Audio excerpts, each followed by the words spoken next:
بالکل نہیں، بالکل صحیح، ہوا نظر نہیں آتی. تو پھر اس کے ہونے کا پتہ کیسے چلتا ہے؟ آپ کو کیسے اندازہ ہوتا ہے کہ ہوا ہے؟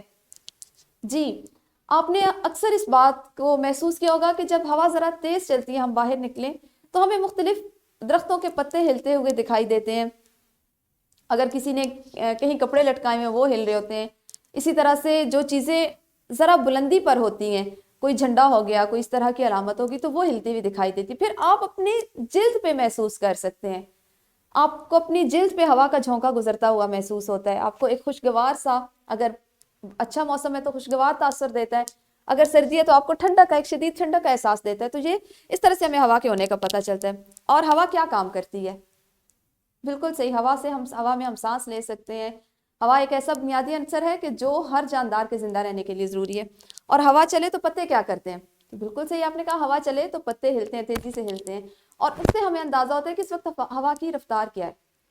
بات اس وقت کرنے کا مقصد یہ تھا کہ آج آپ نے چونکہ باقی حاصلات تعلم میں سے جس کی ہم ساتھ ساتھ مشق کریں، لیکن آج آپ یہ بھی سیکھ رہے ہیں کہ گفتگو کو سن کر اس کے اہم نکات کو سمجھ سکیں اور دوسروں کو بیان کر سکیں. تو اسی ذیل میں یہ جو نظم تھی ہوا، اس کو پیش کیا گیا. اب ہم کریں گے اپنے آج کے جو باقی اشعار ہیں ان کی بلند خوانی.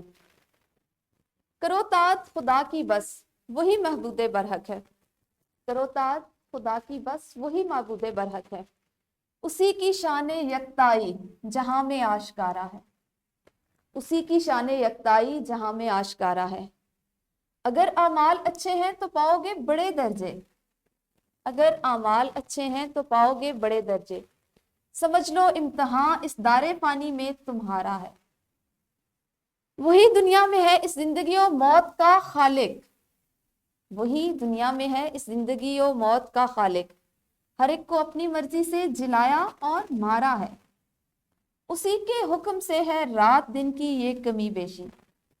اسی کے حکم سے ہے رات دن کی یہ کمی بیشی. اسی کے حکم کا تابع فلک پر ہر ستارہ ہے. پیارے بچوں، یہاں پہ آپ نے ایک لفظ پڑھا طاعت. اطاعت فرما برداری کے معنی میں استعمال ہوتا ہے.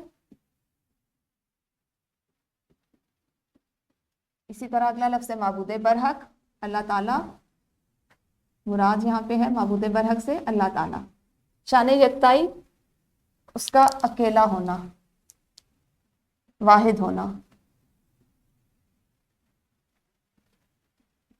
اعمال عمل کی جمع، جو کام ہم کرتے ہیں.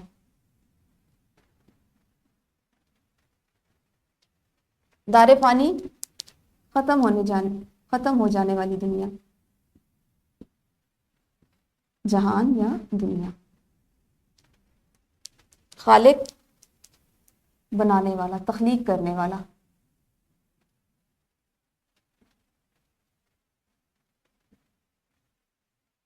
کرنے والا، جلایا، زندہ کیا. کمی بیشی، کم یا زیادہ ہونا، آنا جانا.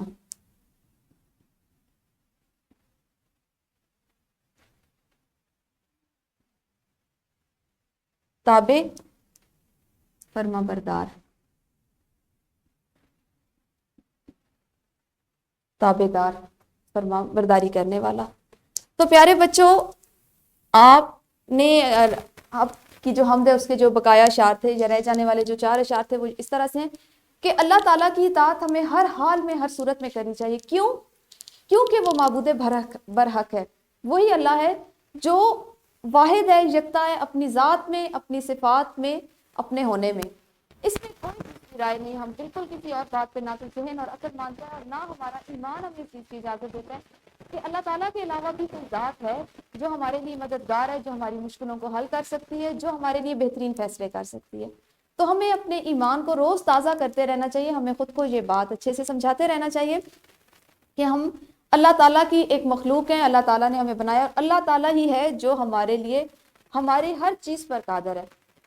وہ ہماری اچھی تقدیر پر، وہ ہمارے لیے ہمارے زندگی میں اس میں آنے والی خوشیاں، کامیابیاں، بیماری، ہر چیز اللہ کے حکم سے ہوتی ہے. اور صرف یہ پیار اللہ تعالیٰ کو حاصل ہے. اللہ تعالیٰ کی شان یکتائی یعنی اس کا ایک ہونا، اس کا واحد ہونا، اس کا اکیلے ہونا کائنات کی ہر چیز سے ظاہر ہے. جتنی مکمل اور جتنی اپنی جگہ پر خوبصورت انداز میں ہر چیزیں بنائی گئی ہیں، وہ موجود ہیں، یہ کوئی اور نہیں کر سکتا، بلکہ صرف اور صرف اللہ تعالیٰ کی شان ہے کہ جو ہر چیز کو اس طرح اتنے مناسب، اتنے خوبصورت انداز میں لیے ہوئے اور پیش کر رہی ہے۔ اگر ہم اس دنیا میں اچھے اعمال کریں گے، اچھے کام کریں گے، تو ہم یہاں پہ بھی یقیناً کامیابی پائیں گے، خوشی پائیں گے، لیکن اس کا اجر آنے والی زندگی، آخرت کی زندگی جو ہمیشہ رہنے والی ہے، جس کا کوئی اختتام نہیں، جس نے بالکل ختم نہیں ہونا، اس میں بھی یہاں پہ جو اچھے کام کریں گے اس کا ہمیں اچھا نتیجہ، یا اس کے اچھے جو درجے ہیں، یا اس کی جو اچھا جو اس کا نتیجہ وہ وہاں بھی ملے گا۔ تو ہمیں یہ سمجھ لینا چاہیے کہ یہ دنیا کی، اس ختم ہو جانے والی دنیا کی، اس کی مثال پیارے بچوں آپ یہاں سے لیں کہ جیسے ایک انسان ہے، اللہ تعالیٰ نے ہر انسان کی زندگی کا جو وقت ہے وہ مختلف رکھا ہے۔ آپ نے غور کیا کبھی کہ کچھ بچے ایسے ہیں کہ جو پیدا ہوتے ہیں اور وہ پیدا ہوتے ہی اس دنیا سے چلے جاتے ہیں، وہ فوت ہو جاتے ہیں۔ کچھ ایسے ہیں جو تھوڑی جوان عمر میں فوت ہوتے ہیں، کچھ ایسے ہیں جو بزرگ ہو کے فوت ہوتے ہیں۔ تو یہ اللہ تعالیٰ کا اپنا نظام ہے۔ لیکن آپ نے کیا آج تک حضرت آدم علیہ السلام سے لے کے آج تک موجودہ دنیا تک آپ نے کوئی ایسا ایک شخص بھی، ایک فرد واحد بھی ایسا دیکھا ہو یا کسی کے بارے میں سنا ہو کہ جو جب حضرت آدم علیہ السلام کو اس دنیا میں بھیجا گیا اس وقت سے آج تک موجود ہے اور قیامت تک موجود رہے گا؟